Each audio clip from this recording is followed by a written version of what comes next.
My sister called me the other week. Bro, come on. She's finishing up her last year at university, and she's anxious about what comes next. So I asked her a simple question.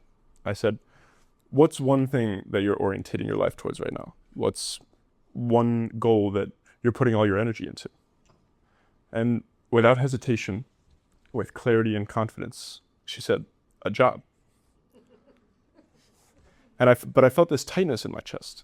Part of it was frustration, part of it was compassion. Frustration because I know her. I know what she's capable of. I know the greatness that lives in her. And to hear that a job was the highest thing she could name, it's not that the answer was wrong, it's that it was too small. And compassion because I understand her. I know, as many of you probably know, what it's like to be on the precipice of doing something you know might not fulfill you, trapped, but persisting because the world wants something from you. Anxiety wants something from you. Your family wants something from you. And to quiet those anxieties, you do what you feel is necessary. And here's the part that broke something in me. When I really pushed her past the anxiety, past the pressure, she said something entirely different. She said she wants to find love, not a job title, not a salary. Connection, meaning, someone to build a life with. She already knew. The system just taught her to give a different answer first. And it's not an uncommon answer. If many of us in this room were asked the same question, we'd probably say something similar. Something career focused, output oriented, achievement focused. And that answer doesn't come from nowhere. It comes from a pipeline. Go to school, get good grades, get into university, get a job, produce output, earn income, become useful. Each stage feeds the next. And at almost no point do we stop and ask, what is this all for? We were trained to move through the system efficiently, but not necessarily meaningful. I felt that pipeline every time I got a report card back. Because I was the kid who understood the material. I participated in class. I had strong intuitions and I did well on tests even when I crammed. But I could never turn in my homework on time.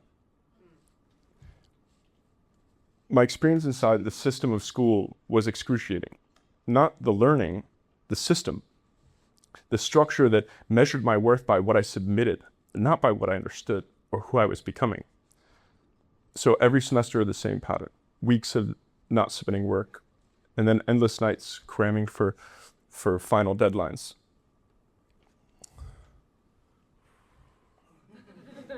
Great. We're with you. And when the report card showed missing work and failing grades, I felt like I was less. Not less curious, not less alive, not less capable. Less only because I couldn't produce the output on time.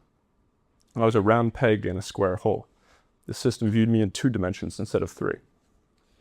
The classes that felt the most meaningless were the ones where the professor would just stand in front and lecture, where no question was allowed, where you would fall asleep because you felt there was no room for your mind to move.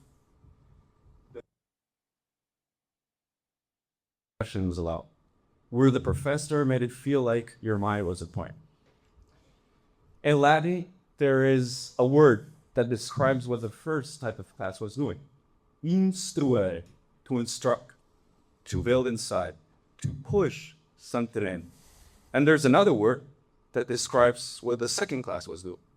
Exbuge, to educate, to draw out, to bring forward the potential of the individual, the character, the emotions, what is already there. Exlucide is what learning is about, to ask questions, to get answers, to make connections, for a deeper meaning to emerge from within. Today, most of what we call instruction, most of what we call education is instruction. And most of what we're taught to want comes from that same logic. And to be fair, that logic for many of us isn't just identity, it's survival. Rent is real. Family pressure is real.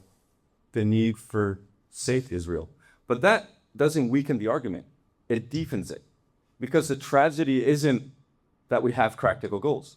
The tragedy is that practical goals have become the highest answer we know how to give. A job can be a practical goal. It cannot be the highest answer for what human life is for. I studied philosophy in college. I spent 4 years in small classrooms, in circular discussions, reading thinkers across the centuries, asking the biggest questions I knew how to ask. And for all that complexity, for all the ways that philosophers can break life down endlessly, I keep coming back to something surprisingly simple: love and discipline. Not because they sound nice, but because lived experience keeps returning me there. Love I've known since birth. I'm infinitely grateful for the model of love that my parents have instilled in my sister and me. They have what I can only call a golden marriage. Two people that love each other with the kind of depth that it takes decades to build. And the hard work and the discipline, the constant choice to be with that person, to know that person as deeply as you can. They modeled that for us from the beginning.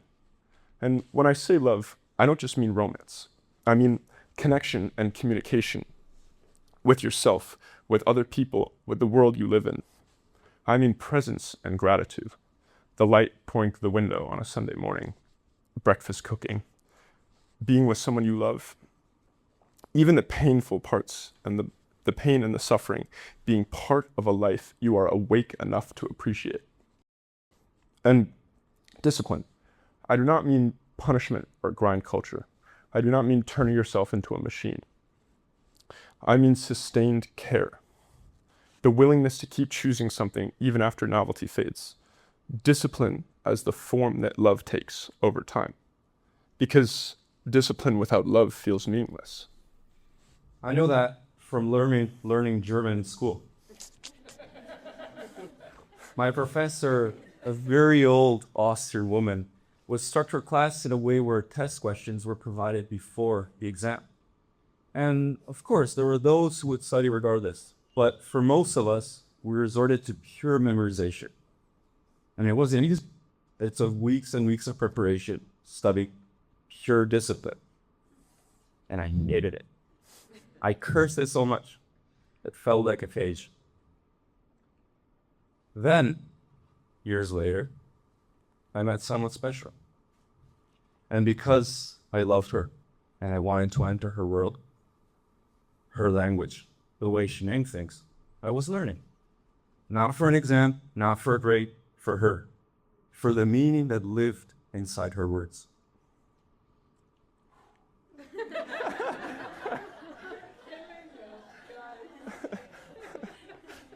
And language stopped being a performance and became a door to people, situations, places, and to a way of seeing the world that I would not have found otherwise. That is what love did. It restored meaning to something the system had emptied. And the reverse is just as true. Love without discipline goes unfelt. You can love someone deeply. You can believe it with your whole heart. But if you never show up, if you never communicate, if you never call, the person on the other side doesn't get to live inside that love. They live inside your absence. That is true in families, in friendships, in marriage, in art, in teaching, and in craft. The most alive people are not the most optimized people. They're the people who love something specific and have the discipline to keep choosing it. That's why these two words belong together. Discipline without love becomes machinery. Love without discipline becomes vapor. Together, they become alive. There's more. Now more than ever, it is important to align ourselves on meaning. Now more than ever, it is important to align ourselves on meaning. Artificial intelligence has arrived, and it is the most powerful amplifier our species has ever built. And we're pointing it at the same things we've been pointing everything else at: efficiency, productivity, output, career acceleration. But if the systems we built are already hollow, a more powerful tool does not save us. It just deepens the pattern. I know that because I used it that way. I wrote entire papers with AI, and I wasn't alone. Entire classes were using it simultaneously to cheat. And it worked. Yes, it made us faster. It did not make us deeper. That is a feeling I remember with most clarity. Not triumph, but emptiness. Because I was paying to be in the room with such extraordinary teachers, with extraordinary material, and yet using a tool to bypass the very thing that might have formed me. That is faster emptiness. And this is also why AI feels so unnerving. Not only because it's a powerful tool, but because it's revealing what our systems were built to value, were designed to value. If a system is designed around productivity, efficiency, speed, then of course AI will fit into it beautifully. It will make that system faster, cheaper, more capable. And that's exactly what's creating so much fear. The system was never built around human being in the first place. Then the more capable AI becomes, the more difficult it becomes for us to understand where we belong. And that is not only an existential crisis, An economic crisis. that is not only an economic crisis, it's an existential one. A lot of emotion, guys. But fear can cloud judgment and hide beauty. Fear is what made my sister answer with security before truth. And the reality is, AI is being used to create meaningful systems right now. A new model of education is emerging. Instruction. The process of instilling knowledge in students is a scientifically optimizable process. We know they can be learning faster, but the current system prevents it. These new systems remove the lecture. They replace the empty talking with engaging conversation. They reduce a full day of classes to 2 hours in the morning, leaving the rest of the afternoon for students to move, connect, and create, giving them back their time to discover who they are and what it means to be human. Imagine that each child could move at their own pace and had a partner that pushed them to push themselves.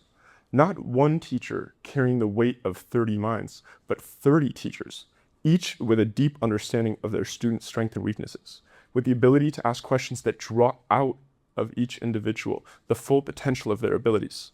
And imagine if the adults in the room were free to do what only humans can do, to guide, encourage, challenge, and model meaningful behaviors like love and discipline.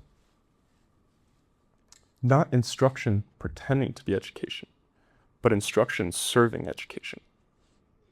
This doesn't prove that AI can magically solve it or follow immediately, but it does prove something important, that we're not stuck in the current system.